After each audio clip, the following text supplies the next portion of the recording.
aujourd'hui, journée 5 du calendrier de l'Avent. L'exercice consiste à ce que la personne va être assise au sol et puis ses jambes vont former un V et le chien va marcher en faisant des allers-retours en enjambant les jambes de la personne.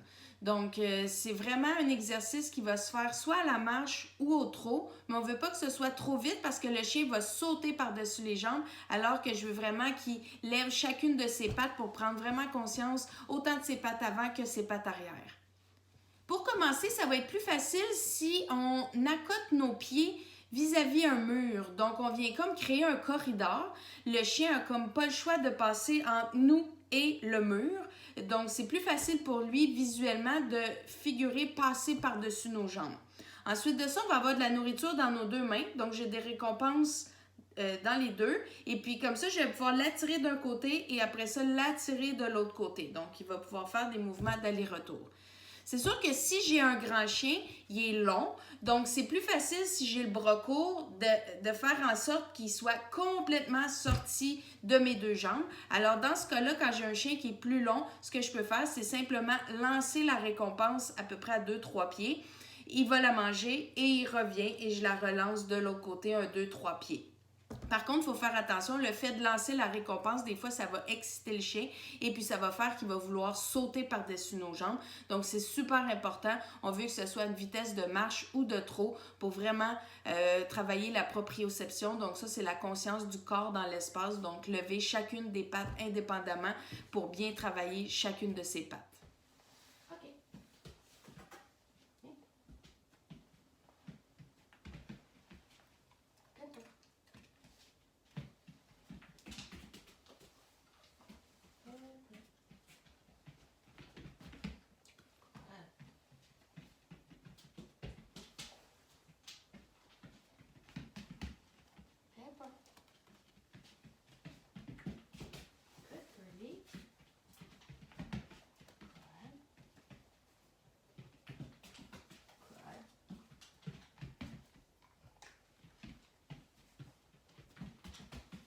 Donc, évidemment, pour un petit chien, ça va être impossible d'enjamber la jambe sans devoir la sauter. Quand je parle de petits chiens, là, je veux dire comme Chihuahua, Yorkshire, des petits Shetland, donc ceux qui ont vraiment les pattes courtes et puis que leur seule façon d'enjamber la jambe, c'est qu'il faut qu'ils le fassent en sautant. Ils ne sont pas capables de lever une patte puis l'autre après. C'est impossible, la patte est plus courte, dans le fond, que la jambe.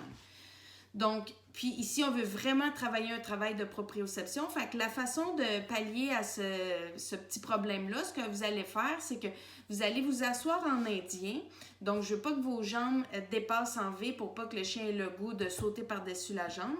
Et devant vous, vous allez prendre, exemple, 2 manches à balai ou deux barres de saut si vous faites de l'agilité ou 2 barres de slalom pour former le V.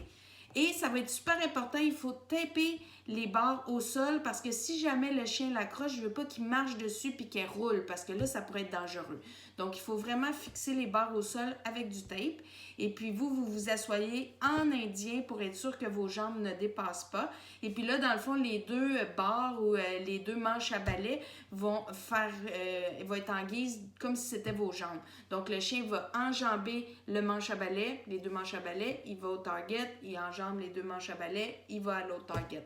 Donc là, pour lui, physiquement, ça va être possible de lever une patte à la fois et c'est ce qu'on veut comme travail dans cet exercice-ci. Une fois que ça va bien, on peut graduellement se reculer du mur parce qu'au début, oui, c'est une aide. Ça sert d'écran pour que le chien comprenne qu'il passe par-dessus nos jambes et non pas les contourner. Mais graduellement, on veut être capable d'en venir être au milieu d'une pièce puis que le chien comprenne de faire les allers-retours par-dessus nos jambes. Ensuite de ça, pour venir créer une espèce de routine, on va vouloir mettre 2 cibles, donc 2 targets de chaque côté de nos jambes.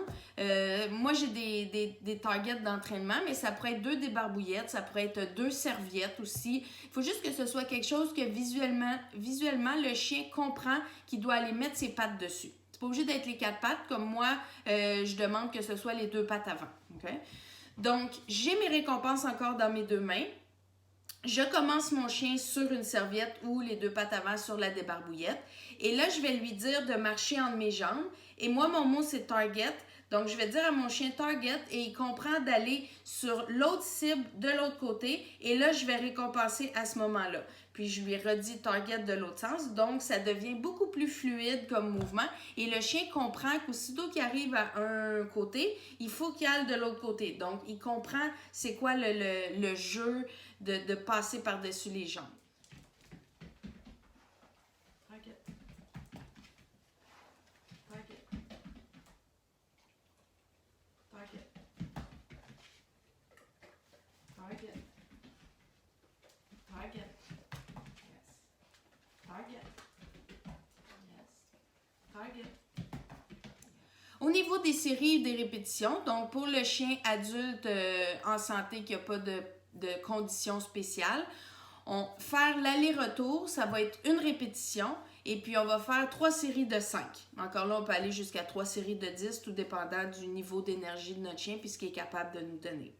Pour les chiots, encore là, c'est de la marche, donc c'est sûr que c'est une répétition qui n'est pas si pire par rapport à d'autres mouvements de fitness parce que c'est pas tant difficile sur les articulations parce qu'il fait juste marcher.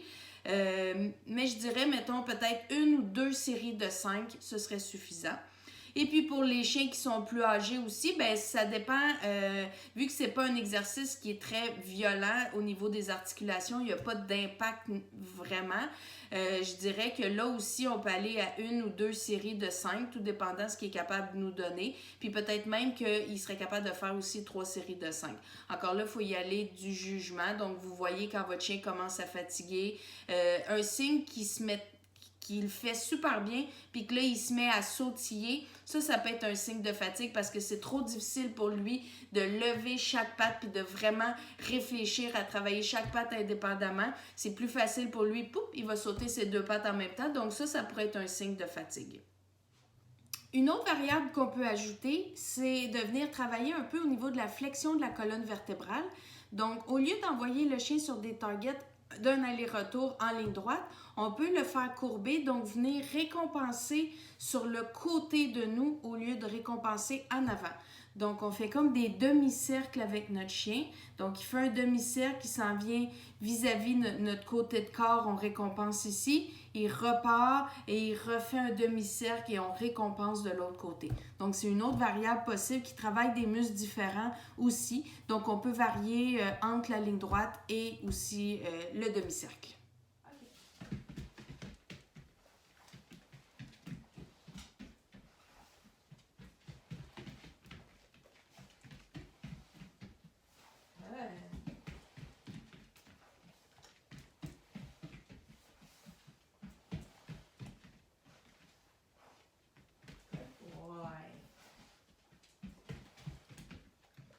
Pour ceux qui ont déjà suivi des cours avec moi, cet exercice-là, il ressemble beaucoup à l'exercice de Cavaletti qu'on pratique dans les cours ou dans les ateliers que vous avez suivis. Par contre, j'aime beaucoup cette approche-là que le chien passe par-dessus les jambes. C'est sûr que si vous avez vos Cavaletti, vous pouvez faire un travail de Cavaletti. Mais le fait d'être assis au sol et puis qu'il faut que le chien passe par-dessus nos jambes, c'est complètement nouveau. Donc, on vient travailler son mental en plus. Parce que si votre chien est habitué de faire des Cavaletti, ça devient un exercice, oui, physique, mais le mental travaille un peu moins parce qu'il le fait machinalement vu qu'il le fait déjà souvent. Le fait d'enjamber les jambes, probablement que ça, vous ne l'avez jamais fait. Donc, ça va venir en plus travailler le chien mentalement. Donc, une façon de plus de venir le brûler pour qu'il soit un petit peu plus fatigué. Donc, je vous souhaite une super belle pratique et puis on se voit pour la journée 6 demain.